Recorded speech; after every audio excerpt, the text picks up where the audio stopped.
ప్రభునందు నాకు అత్యంత ప్రియమైనటువంటి వారులారా, మన ప్రభువును రక్షకుడునైనటువంటి యేసుక్రీస్తు వారి యొక్క శుభనామములో మీ అందరికీ నా హృదయపూర్వకమైన శుభములు వందనములు తెలియజేస్తున్నాను. ఉదయకాల సమయంలో దేవుని వాక్యాన్ని ధ్యానం చేసుకుందాము. ఈరోజు వాక్య ధ్యానము కొరకు మనం తీసుకున్నటువంటి లేఖన భాగము యాకోబు రాసిన పత్రిక 4వ అధ్యాయము 7వ వచనం చదువుకుందాం. దేవునికి లోబడి ఉండుడి, అపవాదిని ఎదిరించుడి, అప్పుడు వాడు మీ యొద్ద నుండి పారిపోవును. ఆమేన్. దేవుని నామమునకు మహిమ కలుగును గాక. ఇక్కడ ఈ వాక్య భాగాన్ని గమనించినట్లయితే అపవాది, మనకు విరోధి ఎవరైనా ఉన్నారంటే ఈ లోకంలో అపవాది. మనం జనరల్గా అనుకుంటూ ఉంటాము, పలానా ఆయన లేదా పలానా ఆమె నాకు శత్రువు, ఆమె నాకు విరోధి అనుకుంటూ ఉంటాము. కానీ వాస్తవంగా వాళ్ళు కాదు మనకు విరోధులు. ఎవరంటే మనకు విరోధులు వారు అపవాది చేత ప్రేరేపించబడి వారు ఆ విధంగా మనల్ని కష్టపెడుతూ, నిందిస్తూ, అవమానపరుస్తూ, మాటలతో బాధపరుస్తూ ఉంటారు. కానీ వాస్తవంగా మనం వారిని ద్వేషించకూడదు, వారిని శత్రువులుగా పరిగణించకూడదు. కానీ వాళ్ళ వెనక ఉన్నటువంటి విరోధిగా అపవాది ఏం చేస్తాడంటే వాళ్ళని ఆ విధంగా ప్రేరేపిస్తూ మన మనసు నెమ్మది లేకుండా ఉండటానికి, మన శాంతిని దొంగిలించడానికి వాళ్ళని వాడుకుంటూ ఉంటాడు.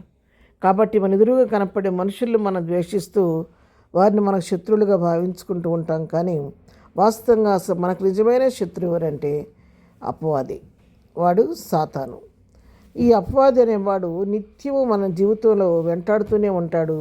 అనేక రీతులుగా మనల్ని కలవరపెడుతూ ఉంటాడు. అయితే దాని గురించి మనం విడుదల పొందాలంటే మార్గం ఏంటి అంటే ఇక్కడ వాక్యం సెలవిస్తుంది, అపవాదిని ఎదిరించండి, వాడు మీ యొద్ద నుండి పారిపోతాడు.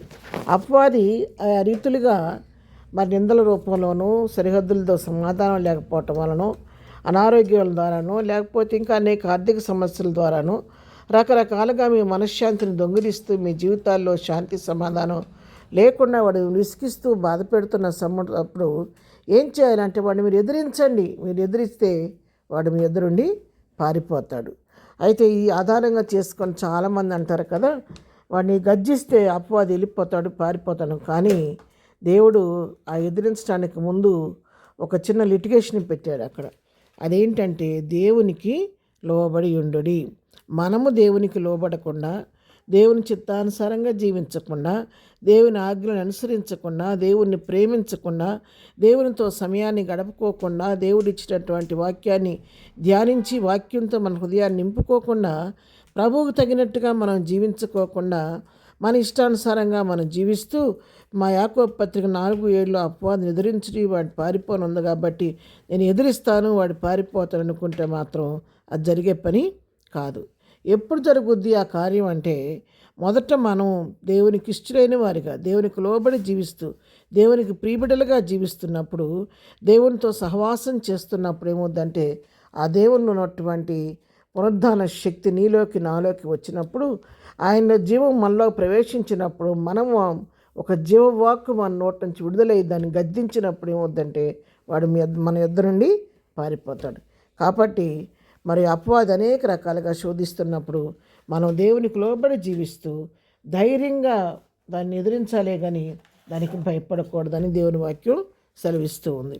పేతురు రాసిన మొదటి పత్రిక 5వ అధ్యాయము 7-8 వచనాలు చదువుకుంటే, నిబ్బరమైన బుద్ధి గలవారై మెలకువగా ఉండుడి, మీ విరోధి అయిన అపవాది గర్జించే సింహం వలె ఎవరిని మృంగుదునా అని వెదగుతూ తిరుగుతున్నాడు. మన విరోధి ఎవడు?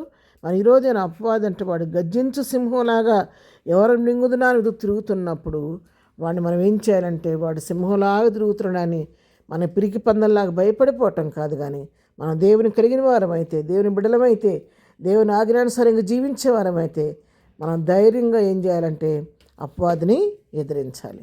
ఎదిరించినప్పుడు వాడికి భయపడకుండా వాడిని దేవుని వాక్యానుసారంగా వాడిని గద్దించి ఎదిరించినప్పుడు ఏమవుతుంది, వాడు మన జీవితాల్లో నుంచి పారిపోతాడు. కాబట్టి మొట్టమొదట దేవునికి లోబడి ఉండటం నేర్చుకుందాము, దేవుని చిత్తానుసారంగా జీవించడం నేర్చుకుందాము, దేవుని శక్తిని పొందుకుందాము.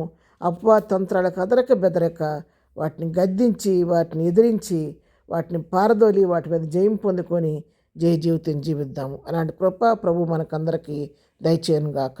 ప్రార్థన. ప్రేమగలిగిన తండ్రి, పరిశుద్ధాన్ని పాదముల కొందనాలు. ఉదయకాలం మాకు ఇచ్చిన శ్రేష్టమైన లేఖన భాగాన్ని బట్టి నీకు వందనాలు. మొదటి నీకు లోబడి జీవించడం మాకు నేర్పించండి. ఎదిరించే కృప మాకు దయచేయండి. వాడు మా ఎదురు నుండి పారిపోయినట్లుగా వాడిని ఎదిరించి జయజీవితం జీవించే కృప మాకు అందరికీ దయచేయండి. ఏదైనా మేము చేయ పని పాటలో రాకపోకలో క్షేమం దయచేయండి. ఏదైనా బర్త్డే మ్యారేజ్ చేసుకుంటే దీవించి ఆశీర్దించమని, ప్రతి వారి అవసరం అక్కడి మీ నామలో తీర్చమని, బలహీనలు బలపరచని కృంగిన వారిని లేవనెత్తండి. అన్ని విధాలు సహాయం చేయమని యేసునామములో ప్రార్థించి వేడుకొంచున్నాం తండ్రి. ఆమెన్. ప్రభు కృప సదాకాలం మనందరికీ తోడై నడిపించును గాక. ఆమెన్.